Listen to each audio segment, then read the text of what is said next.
At 2 a.m., Noah is wide awake in his tiny apartment, staring at the ceiling and silently picturing the famous, successful, completely transformed version of himself.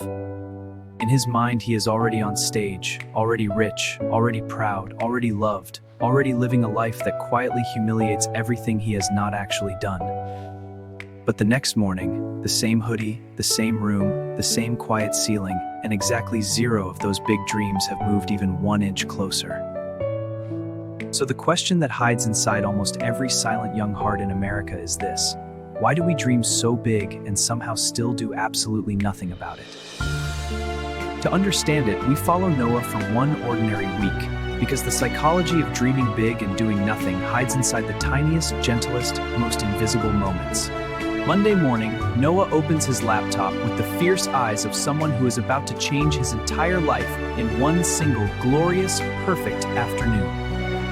But within 4 minutes, the cursor is still blinking, his hand is reaching for the phone, and his brain is already filing a mysterious request for a small, harmless dopamine break. 2 hours later, he has watched 10 motivational videos, saved 20 self-improvement reels, and somehow written exactly 0 words of his actual real project.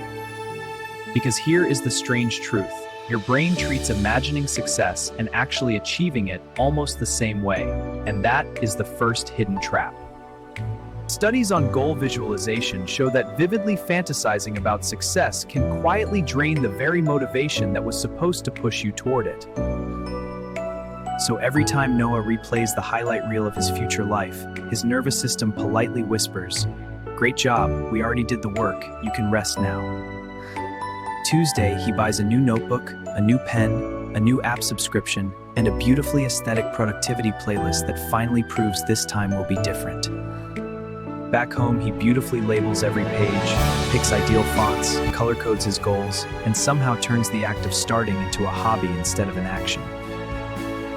This is the cozy little prison of organizing the dream so perfectly that there is no shame in never actually starting the messy, terrifying, real work behind it. Wednesday, he sets a goal so ambitious that even superheroes would politely decline, then panics when he realizes step 1 feels impossibly heavy. Because if the goal sounds huge enough, nobody, including Noah, can ever blame him for not finishing it, and somehow that becomes its quietest, safest comfort.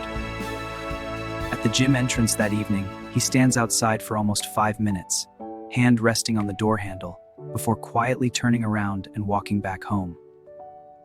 Because dreaming about being fit feels glorious, but the brain's threat system reads the actual gym door as a tiny public stage of potential embarrassment.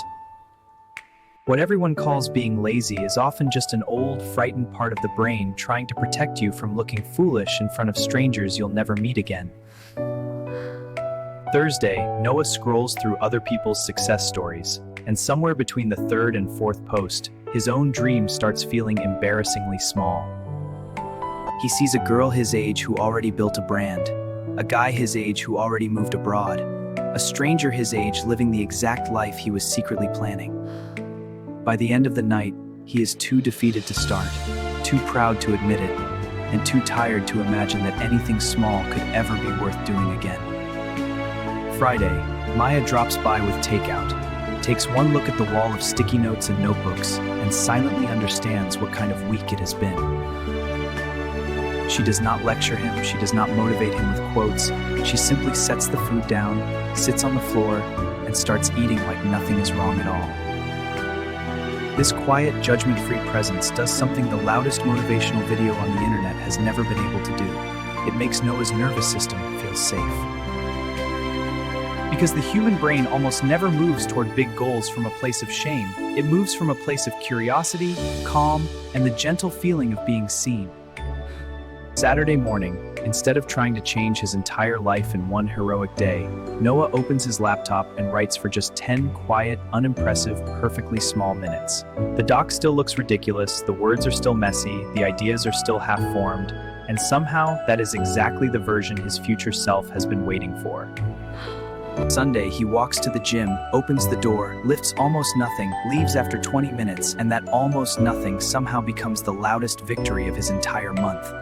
And here comes the twist that almost nobody who dreams big has ever been told. Your brain does not need motivation, it needs a single moment of harmless evidence. One tiny piece of real-world proof, one paragraph, one workout, one phone call, one walk, quietly tells your brain that the dream is no longer fully imaginary anymore. That is why people who dream big but do nothing are almost never lazy or broken.